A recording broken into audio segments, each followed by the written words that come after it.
Everyone. Today the group at Storybook has put together pictures along with the Procurator Story from 1955.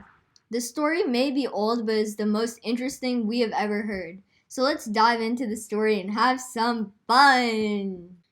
The first story is called The Procurator.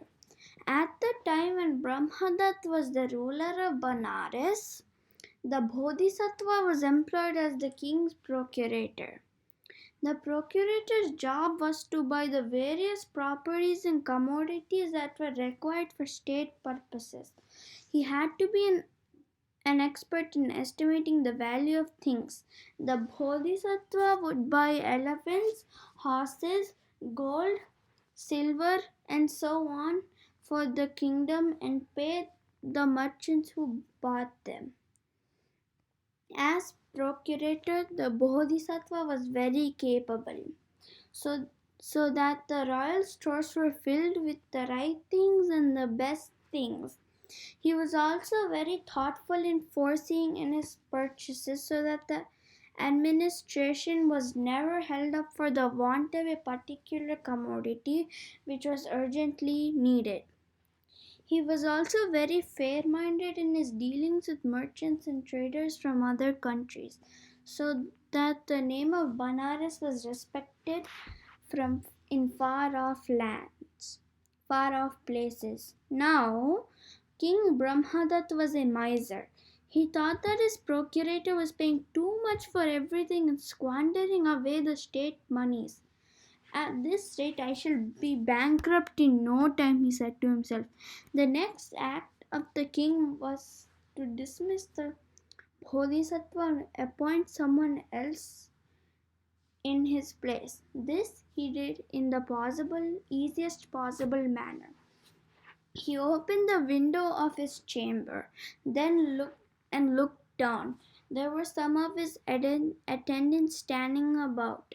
He selected one of them at random and ordered him to come up.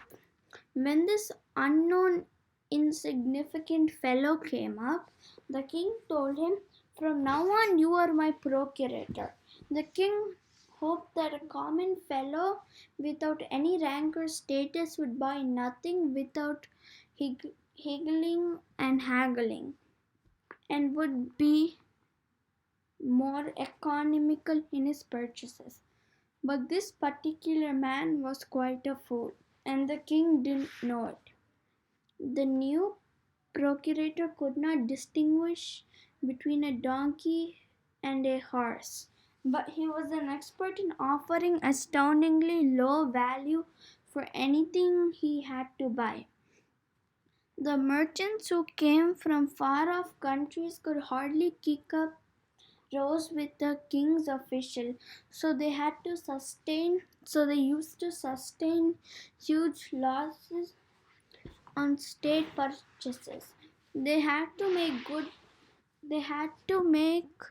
good these losses somewhere else. In his anxiety to bury cheap things, the new procurator bought useless and unwanted things. These began to accumulate in the royal store. Even when some of them were stolen, no one felt their loss. The foolish procurator could not guess what commodities would be required in near future. Administration was often held up for want of something which was urgently needed. Above all, the name of Banaras acquired a very bad reputation abroad, and good merchants stopped going to that city for fear of the procurator. One day a merchant arrived at Banaras with 500 horses of a very good breed. The king came to know of it and instructed his procurator to buy them up. The procurator called for the merchant,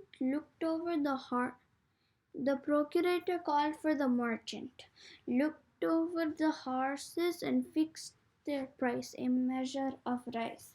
The merchant was astounded but did not protest. But straightway he sought the Bodhisattva the ex-procurator and told him what had happened. The new procurator seems to be a queer person. I depend upon you, sir, to see that I get justice, the merchant said.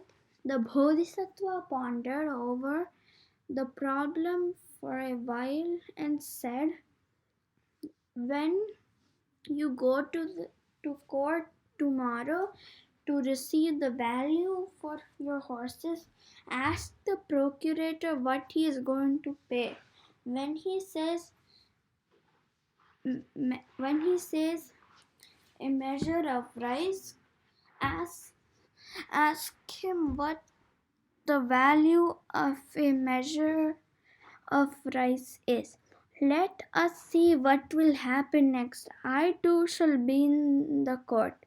The merchant put his faith in the Bodhisattva, thanked him, and took his leave. Next day in court, the merchant addressed the procurator and said, Sir, you bought from me 500 horses of the best variety. May I know before witness what I am going to be paid for them?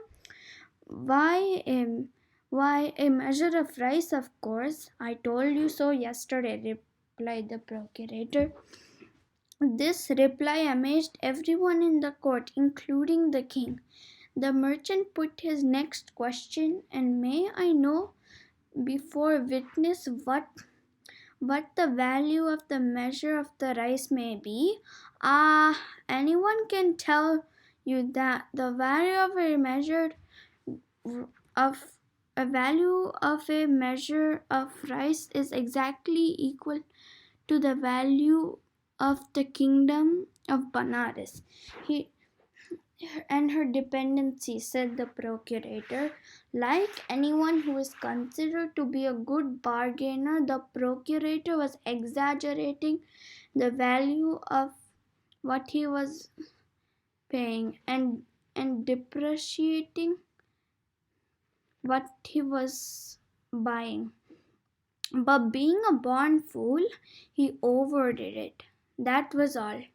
The entire court resounded with peals of laughter and stupidity of the procurator. Some of them even made jokes about it by estimating how many kingdoms each one of them could buy with rice stored in their houses. In how many days can a good eater gobble up a kingdom, and so on. The only persons who could not enjoy the joke was the foolish procurator and the ashamed king who employed him. When some courtiers asked the procurator to buy them a couple of palaces for a handful of rice, the king bent his head in mortification. The Bodhisattva decided to put a stop to this jocularity. He stood up and said, Don't mock a man for his ignorance. When a man is entrusted with a job for which he is not qualified, he is bound to make a laughing stock of himself sooner or later.